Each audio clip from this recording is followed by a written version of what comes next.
Bonjour à tous, j'espère que vous allez excellemment bien. Aujourd'hui, on se retrouve pour débriefer la dernière course avant le Tour de France. Et oui, les championnats de France hommes élite, 240 km autour de Cholet, sur un parcours exigeant comme chez les filles et avec une course très intéressante comme chez les filles. On va revenir bien entendu top flop, il n'y aura pas de bilan des bleus, hein, vous en avez l'habitude. Et puis voilà, top et flop aujourd'hui au programme de ces championnats de France. Je pense que la vidéo ne sera pas extrêmement longue, elle sera plus courte que pour les filles je pense. N'hésitez pas à vous abonner à la chaîne, à réagir dans les commentaires, à mettre un pouce bleu, à partager la vidéo sur les réseaux sociaux, notamment auprès de vos proches si vous pensez que ça peut les intéresser. Dans les commentaires, n'hésitez pas à me dire qui vous a déçu, qui vous a plu, qui vous a surpris. N'hésitez pas également à vous abonner à la chaîne. C'est très important pour améliorer la visibilité de la chaîne. Et puis surtout, quand vous vous abonnez, n'hésitez pas à mettre la petite cloche. Comme ça, vous êtes au courant des dernières vidéos qui sortent sur la chaîne. Surtout si vous rajoutez, en plus de la petite cloche, toutes les notifications. Ça, c'est ce qu'on appelle le Saint Graal. En avant-propos également, je rappelle que pour le Tour de France, il y aura une vidéo départ fictif qui sera certainement mercredi en ligne. Donc n'hésitez pas à poser vos questions dans l'onglet communauté. Il y a un espace prévu à cet effet. Et, voilà, je posais un petit post. Et ben, vous posez vos questions en dessous du petit post. Questions en rapport avec le Tour de France. À partir de lundi, mardi, là, surtout mardi, on va avoir un épisode du maintien juste avant le Tour de France. On aura également présentation des sprinters, présentation des leaders du général, des grimpeurs leaders du général. Donc ça sera dans 2 vidéos. Donc départ fictif. Et puis il y aura la présentation de la première étape du Tour de France qui sera vendredi matin, parce que je rappelle que le Tour de France part un peu plus tôt. Et puis pendant les journées de repos, je vais tenter de faire ça. Je vais tenter de faire 3 vidéos sur des sujets. Notamment la vidéo cyclisme féminin, eh bien elle se fera enfin pendant ces journées de repos. Je pense à la vidéo sur le dopage que j'avais dit avec Raphaël Nadal, on la fera également en vidéo. Et puis comme il y a 3 journées de repos, je trouverai un troisième sujet un peu polémique pour voilà, faire 3 vidéos débat. On ouvrira le débat dans les commentaires. On commence, quitte à répondre aussi lors des vidéos du lendemain. On commence tout de suite du côté des championnats de France. Ça a été un peu comme chez les filles, un parcours qui a fait des dégâts, un parcours qui a fait mal. C'est vrai que quand on avait vu la présentation du parcours, c'est déjà il y a quelques semaines, quelques mois, bon, je m'étais dit, c'est quand même très très plat, et je me suis fait avoir comme beaucoup. C'est vrai que Cholet, il y a des années où ça a fini au sprint certes, mais pour pas grand chose. On a rajouté une difficulté, mais c'est surtout les angles droits, hein, les relances qu'on fait extrêmement mal sur ce parcours. On a eu aussi pas mal de tensions, et puis le fait que chez les garçons, on a roulé à 47 à l'heure quasiment. Sur 240 bornes, forcément ça fait des dégâts. La course a été hyper rapide. Il faut savoir que les coureurs sont partis quand même 20 minutes plus tard que l'horaire indiqué au départ. Ils sont partis donc 20 minutes après. Il n'y a eu que 5h12 de vélo. Donc 5h12 pour 240 km, ça fait 46 à l'heure, pas 47. Ce qui est déjà très impressionnant. Ça n'a pas vraiment débranché la journée. On a certes eu une échappée, mais qui n'a jamais pris énormément d'avance. Et ça a eu des conséquences sur la fin de course, bien entendu.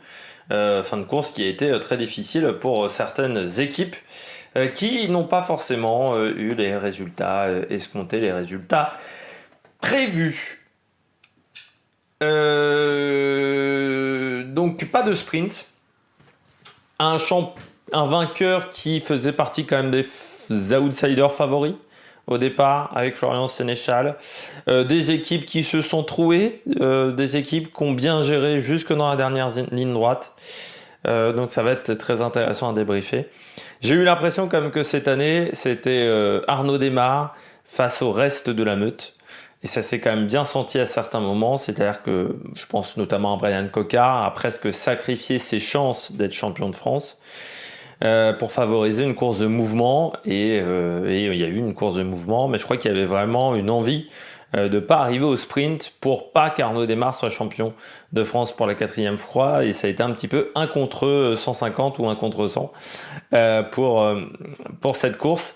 Ce qui a créé des dégâts et Arnaud Démare, malgré toute sa bonne volonté, il y avait tout le monde qui était sur lui. Donc à un moment, c'était compliqué de s'imposer. On commence tout de suite par les coureurs au top. Attaque de Marlou! Du côté des coureurs au top, je commence avec Florian Sénéchal, vainqueur du jour, Florian Sénéchal. Que dire autour de Florian, qu'on n'est déjà pas favori des championnats du monde sans être un minimum bon sur ce type de parcours de course. En circuit, je rappelle que l'année dernière, il faisait partie des favoris pour les championnats du monde. On se souvient Florian Sénéchal, que c'est un flahut, et qu'on a vu que les flahuts ont plutôt été bons, parce que Turgis est présent, Louvel a été présent pendant la course, Axel Zinglet qui aime également les classiques françaises, Hugo Hofstetter fait 10, donc ça s'aperçoit quand même que c'était plutôt un parcours pour coureurs qui aimaient les courses d'un jour, les classiques. Et puis Sénéchal a été très bon pendant toute la journée, parce que on le voit en fait très peu. C'est un peu comme Audrey Cordon-Rago hier, où j'ai dit 2 attaques et puis c'est bon. Florian Sénéchal, il y a 2-3 attaques et pas plus. Il pourra remercier également Julien Alaphilippe qui l'a bien aidé à un moment. Mais Sénéchal, il n'a pas fait d'efforts superflus. Et puis ensuite, il a été emmené parfaitement par la Cofidis. Donc c'est vrai que c'est un peu plus facile. Je pense que la Cofidis a un peu emmêlé les pinceaux dans le final. Et je pense que ce qui a joué, c'est le fait de ne pas avoir d'oreillette. Parce qu'on aurait peut-être eu une autre stratégie à ce moment-là. Et Sénéchal, c'est quand même fou, 2e titre d'affilée pour l'équipe Quick Step, en étant seulement 3 au départ. Mais par contre, 3 sacrés courants, hein, Cavagna également à l'attaque, Sénéchal et Alaphilippe. Et c'est vrai que pour Sénéchal, c'est un peu... c'est quand même une victoire... Enfin voilà, il a enfin une belle victoire à son une belle grosse victoire sur une course d'un jour à son palmarès. Et ça, c'est intéressant pour le Français. Il avait remporté des... Moi, je considère que les championnats de France, c'est une course très importante. Alors, il avait remporté le Samin, il avait remporté ce type de course-là. Le Samin, s'il l'avait fait. Mais il lui manquait... voilà, une course d'un jour.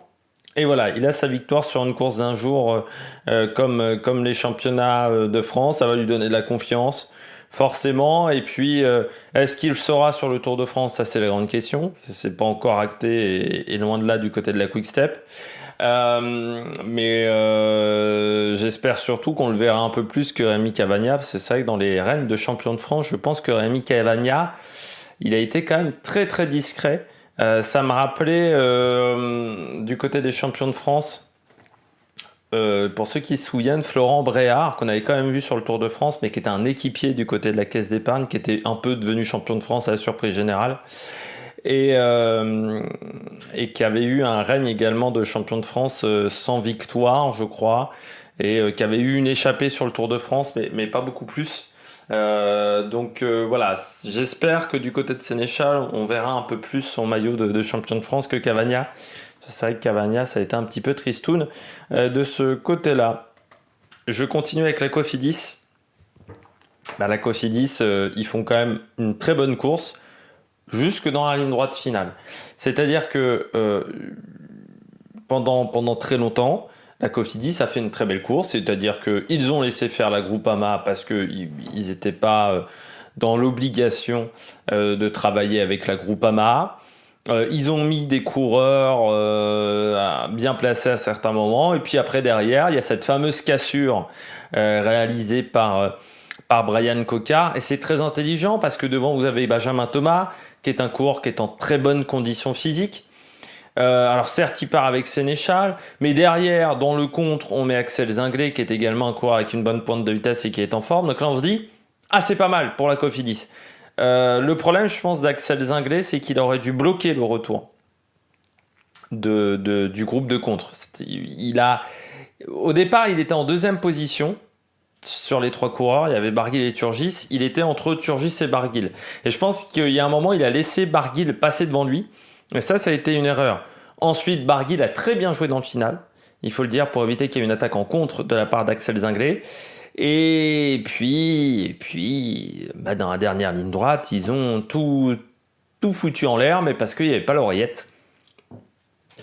Il n'y avait pas l'oreillette, donc les coureurs ont peut-être un peu paniqué. Alors ça discute, Benjamin Thomas au service de Axel Zinglet. Je ne sais pas si c'était la bonne idée. Moi, c'était quand même pas un sprint en bosse. Il y avait quand même Florian Sénéchal.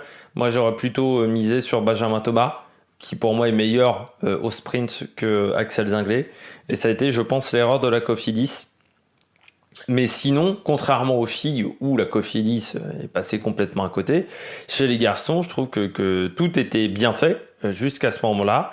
Mais peut-être également que du côté de la Cofidis, dans la dernière ligne droite, on a eu les hips, comme disent les Américains, c'est-à-dire qu'on a eu la peur de gagner, tout simplement. Parce que je rappelle que Cofidis a quand même une particularité, créée en 97, mais aucun titre de champion de France sur route. Du côté de la Cofidis, ils ont eu des titres au niveau du contre-la-montre, notamment avec Sylvain Chavanel, mais pas sur la route. Et ça va faire encore une année de plus. On était à 25 ans de malédiction. Et ça fera 26 ans l'année prochaine. Et c'est dommage parce qu'ils ont été en possibilité de gagner plusieurs fois, notamment derrière Warren Barguil ces dernières années. Nasser Bouhanni qui était tombé une autre année. Mais c'est vrai que du côté alors, ça sentait bon quand même cette année, quoi. Quand on voit la course dans le dernier tour, quand on voit moi j'ai dit tiens, la Cofidis c'est pas mal. Quand je les ai vus tous se regrouper à un moment autour de Brian Cocard à 25 bornes de l'arrivée, je me suis dit oulala, ils sont encore nombreux. Quand je vois le travail qu'ils font au pied de la bosse, qui est un travail qui est énorme, quand Cocard fait la cassure derrière, il a fait très bien la cassure. Je me dis, c'est l'année peut-être. C'est l'année. Et puis, non. Il y a Sénéchal. Je pense que sur un sprint 1-2, le match aurait été plus tendu entre les deux. Mais voilà, c'est dommage. Je pense que Cofidis, voilà, c'est emmêler les pinceaux vraiment sur la fin de course. C'est ça qui est un peu triste. Avec la 3e place seulement d'Axel Zinglet et donc Benjamin Thomas 5e. Turgis 2e. Je poursuis avec Barguil 4e. J'ai bien aimé moi aujourd'hui la course de Warren Barguil. J'ai trouvé que il est en forme. Il est en forme pour les prochaines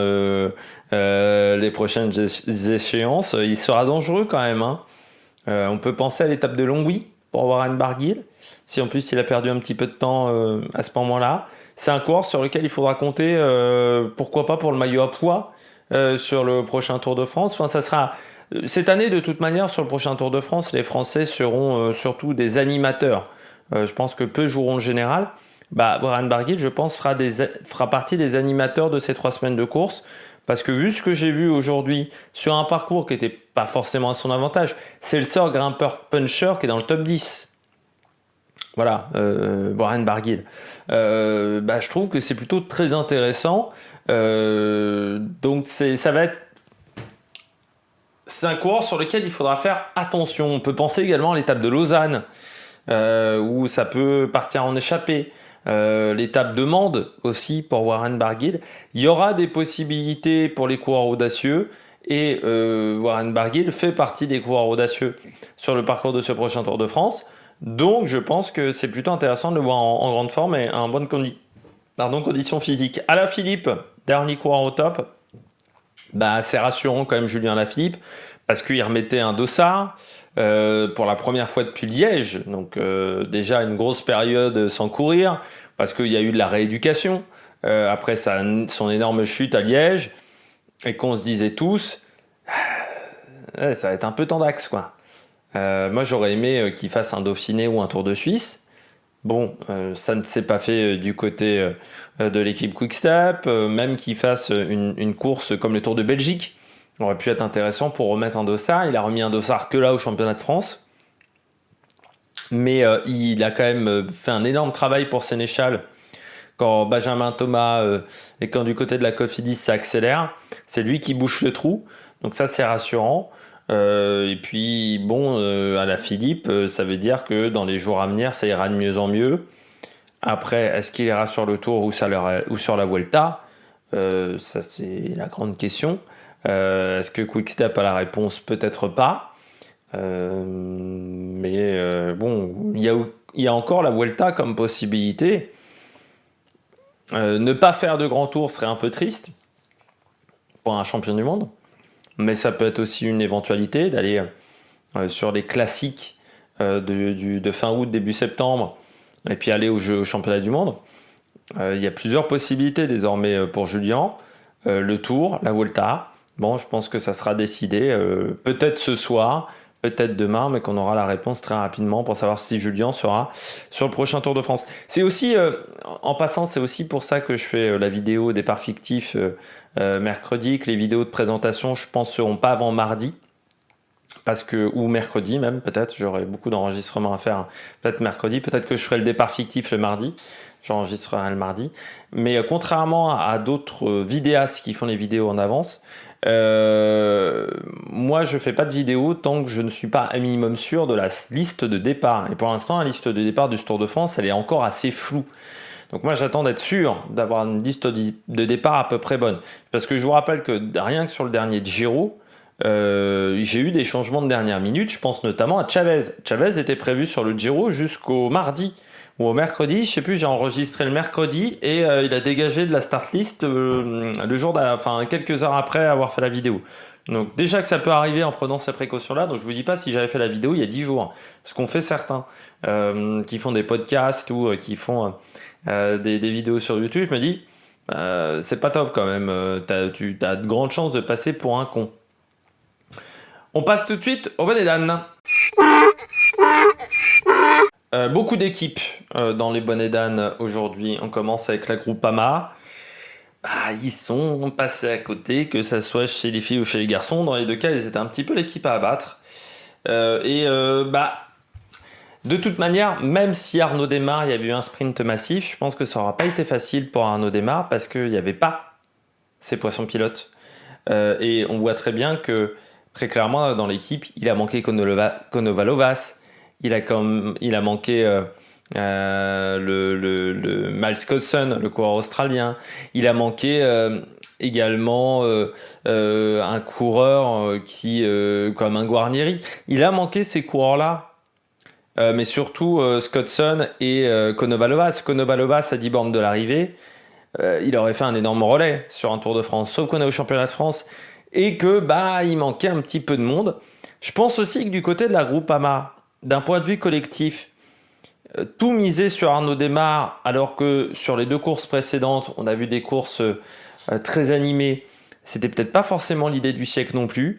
Moi, j'avais dit Madouas, par exemple, qui a une bonne pointe de vitesse. Je pense qu'il aurait fallu le protéger, Valentin Madouas. Or, on l'a utilisé pour aider énormément Arnaud Démare. On aurait pu penser aussi à un Quentin Paché, peut-être protéger Quentin Paché ou un Paul Pénuet. C'était peut-être un peu... Paul Pénuet est peut-être encore un peu jeune pour 240 km, mais un Quentin Paché, ça aurait peut-être été intéressant parce que tout miser sur Arnaud Démare, même si Arnaud Démare est performant sur ces petites bosses-là, quand ça a accéléré avec Cofidis, il n'était pas en capacité de suivre un Benjamin Thomas. C'est pas le même type de coureur, Benjamin Thomas ou Florian Sénéchal, que Arnaud Démare. Et le problème, c'est que comme on a tout misé sur lui, après, tu pouvais plus changer d'option. C'est-à-dire, à un moment, à 30 bornes de l'arrivée, il y a Alexandre Pasteur qui lance ce débat-là. Sauf que c'était fini. Tu pouvais plus changer de stratégie à 30 bornes de l'arrivée. Il aurait fallu changer de stratégie à mi-course. Si Arnaud Démare avait dit « Oh, je suis moyen, je suis pas top ». Et la Groupama s'est retrouvée piégée par sa propre stratégie, on va dire. Le fait d'avoir roulé toute la journée alors qu'on n'était pas en surnombre, ça a été aussi un problème. Ils n'ont pas voulu laisser partir l'échappée. Ça, je pense que c'est une erreur. Il aurait fallu laisser partir une échappée à 3-4 minutes. Là, ils ont laissé l'échappée à moins de 2 minutes pendant toute la journée. Enfin, l'échappée n'a jamais eu à beaucoup d'avance. À 100 bornes de l'arrivée, elle aurait dû avoir un petit peu d'avance, cette échappée. Il aurait fallu les épuiser devant. Surtout que tu avais un coureur de ton équipe. T'aurais pu dire également à Cofidis, moi je roule pas, j'ai un coureur de mon équipe, ou à Saint-Michel-Aubert 93, ils auraient été obligés de rouler. Là aussi, je pense qu'ils n'ont pas très bien joué à vouloir être à l'avant de la course, à vouloir prendre en main la course. Oui, sauf que c'était pas forcément les meilleurs coureurs. Un Rudy Mollard, c'est pas un Konovalovas non plus. Et ce qui fait que dans le final, Arnaud Démare, il s'est retrouvé avec des équipiers qui étaient cramés. Et de toute manière, devant, c'est parti bien plus fort que lui. Mais il finit à 26 secondes aussi. Parce que derrière, on n'arrivait pas à revenir parce qu'on était cramasse, tout simplement. Donc voilà, c'est dommage pour Arnaud Démare parce qu'il y avait, je pense, quelque chose d'intéressant à faire du côté de la Groupama. Même si Arnaud Démare était pas au top, je pense que du côté de la Groupama, collectivement, on aura peut-être pu réussir à faire quelque chose avec un autre coureur. BNB Hotel. Alors, j'ai regardé une vidéo du Télégraphe, qui est un journal breton, qui parlent un peu de cyclisme. Alors, ils font un peu comme GCN, c'est-à-dire qu'ils font les résultats un petit peu en bref, mais les résultats des Bretons et des amateurs un petit peu. Et donc ils parlaient forcément de BNB Hotel parce que BNB Hotel c'est une équipe bretonne, comme Arkea, c'est le Morbihan. Et ils avaient donc Jérôme Pinault en interview. Jérôme Pinault qui disait oui, mais c'est tout à fait légitime à des moments de gueuler parce que moi, je dois rendre des comptes et qu'en ce moment, on n'est pas au niveau. Et je pense que le staff s'est remis en question. Alors déjà, ça c'est une grande première que son staff s'est remis en question. Parce que déjà, Jérôme Pinault ne se remet pas vraiment en question dans ses méthodes de management. Faut quand même considérer que chez BNB, alors cette année c'est quand même extraordinaire, c'est leur pire saison. Hein. Mais c'est pas comme si les saisons précédentes avaient été exceptionnelles. Quand on a un budget de 8 millions et demi, donc supérieur à Androni Giocattoli, quand même. Il faut avoir un ordre d'idée. Les résultats sont pas suffisants. Ils n'ont pas 3 fois moins de budget que Total. Voilà. Ce qui est incroyable aujourd'hui en termes de résultats du côté de BNB, c'est que même sur les courses françaises, ils se font taper. C'est-à-dire que même sur les courses de Coupe de France, ils ont été inexistants. Là, on est au championnat de France. C'est pas normal que le premier coureur BNB au championnat de France, Franck Bonamour, qui revient un petit peu, finisse 15e. À part l'attaque d'Alexis Goujard, ils ont été inexistants du côté de BNB Hotel. Il y a eu Cyril Lemoine, Alexis Goujard. Chapeau les mecs. Ils finissent quand même le meilleur coureur de BNB, finit derrière, Saint-Michel-Aubert 93 avec Romain Cardis, c'est même pas Jason Tesson, c'est Romain Cardis. Et derrière, un Gosport, Roubaix Elite Métropole qui est Thomas Bouda. Il y a un moment aussi, il faut se poser les bonnes questions. Pourquoi ils n'ont pas été beaucoup plus offensifs ? Que Pierre Barbier soit lâché. On sait très bien que Pierre Barbier, dès qu'il y a un petit peu d'animation de course, il disparaît. Pierre Barbier, il aime quand c'est lent. Il n'aime pas quand la course s'anime et s'agite. Mais derrière, tu vas pas me faire croire que du côté de BNB, on n'est pas foutu de mettre un coureur dans le top 10. On a l'effectif pour. Alors je veux bien qu'on me dise les coureurs se sont pris pour des stars, que les coureurs se sont préparés exclusivement pour le Tour de France. Comme quoi, alors ils doivent se préparer extrêmement mal chez BNB Hotel parce que on est à moins d'une semaine du Tour de France.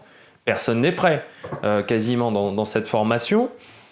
Qu'on me dise ce genre de choses, ça veut dire que derrière dans le staff, on ne se remet pas en question. Le staff ne s'est pas remis en question. Alors j'ai adoré Jérôme Pinault qui a dit depuis avril ça va mieux.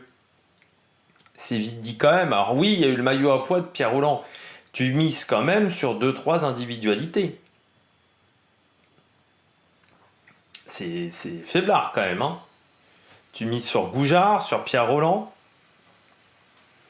Peut-être un peu sur Pierre Barbier et encore.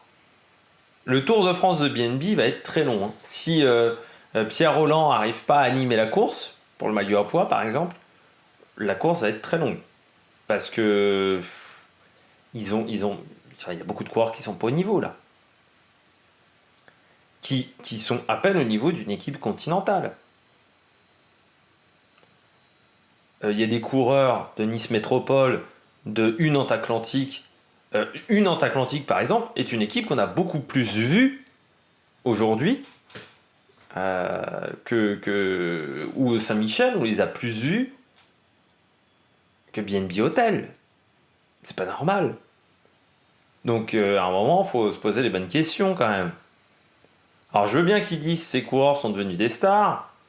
Je pense aussi que peut-être que les ambitions à un moment étaient trop importantes chez BNB Hotel et que il y a un moment, il faudrait peut-être réfléchir au recrutement et à la manière de faire. Parce que là, si les coureurs s'entraînent pas, alors déjà c'est incroyable, on est dans le monde professionnel. Donc c'est-à-dire qu'au niveau du recrutement, ils ont fait de la bouse et ils peuvent pas surveiller leurs coureurs. Mais bon, je rappelle qu'il y a quand même des pépites qui sont passées dans cette équipe. Il y a quand même des bons coureurs. Corentin Hermenot était quand même une pépite. Il est passé dans cette équipe. Il a décidé qu'il voulait plus faire de cyclisme professionnel après être passé dans cette équipe. C'est quand même dingue. Brian Cocard, il a jamais été aussi bon que cette année chez Cofidis. Il y a eu un trou de 5 ans dans sa carrière, quand même, Brian Cocard, hein, en termes de résultats, à part au championnat de France.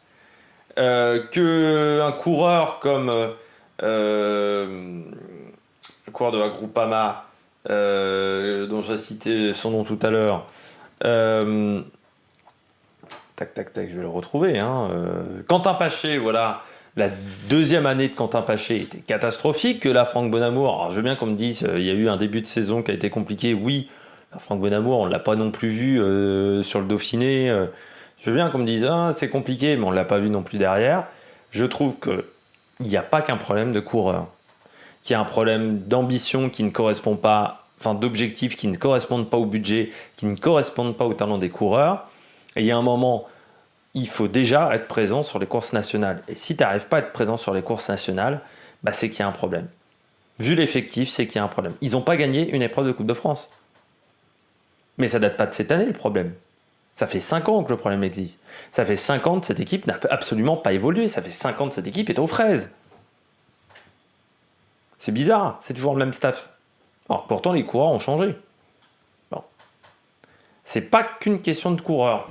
Et c'est un peu trop facile de mettre tout ça sur le dos des coureurs. Je pense que en fin de saison, on peut déjà le dire, du côté de BNB, il y aura pas mal de changements, je pense. Il y a pas mal de coureurs qui vont partir, qui vont tenter de se faire acheter les contrats parce qu'ils ont vu comment il les a traités et la sortie dans la presse. Je pense que ça va pas plaire à certains coureurs. Je poursuis avec AG2R. Bon, comme souvent en championnat de France, AG2R, ils sont pas là. AG2R, il y a quand même peu d'éditions de championnat de France où tu les vois vraiment présents et surtout être là à 2 tours de l'arrivée. C'est-à-dire que souvent tu les vois dans l'échappée matinale, tu les vois à 50-60 bornes de l'arrivée, AG2R, ce qui a été encore un peu le cas là. Puis à 2 tours de l'arrivée, ils disparaissent. Alors Cosnefroy a animé l'échappée. Alors certes, Venturini fait 11 juste devant Dorian Godon, 11 et 12. Marc Sarrault, la chute quand même sur le Tour de Pologne, je pense qu'il s'en est jamais vraiment remis. Alors il avait gagné Cholet-Pays de la Loire cette année, mais c'est quand même sa seule victoire, sa seule grande performance. Et puis après, chez AG2R, pour moi, quand tu sais que tu n'as pas forcément l'arme secrète au niveau sprint, pourquoi utiliser Benoît Cosnefroy aussi tôt dans la course ? Pourquoi ne pas l'avoir conservé pour la fin de course, quand tu connais les qualités de Benoît Cosnefroy ? Pourquoi ne pas avoir tenté l'échappée avec d'autres coureurs qui n'ont pas les qualités offensives d'un Cosnefroy ? Ça, c'est quand même une incompréhension pour ma part. AG2R aurait dû créer une course offensive, ce qu'a fait Cofidis. Pourquoi ils ne l'ont pas fait ? Alors je sais bien qu'on va me dire dans l'effectif et des coureurs étrangers, mais quand même. Et c'est un peu ça chaque année à AG2R. Ça fait depuis longtemps qu'AG2R n'a pas eu un titre de champion de France. Il va falloir remonter à l'époque Casino, presque. Ça fait depuis 15 ans qu'ils passent souvent à côté de la course, où ils ne sont pas acteurs de la course.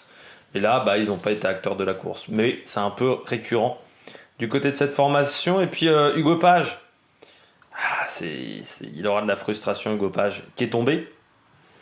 Une chute un peu bête, il tape la roue du coureur de devant sur une ligne droite où il n'y avait pas besoin d'être aussi tendu, je pense, à ce moment-là de la course. Après, je rappelle qu'il est jeune aussi. Hugo Page, pourquoi je dis qu'il aura une énorme déception?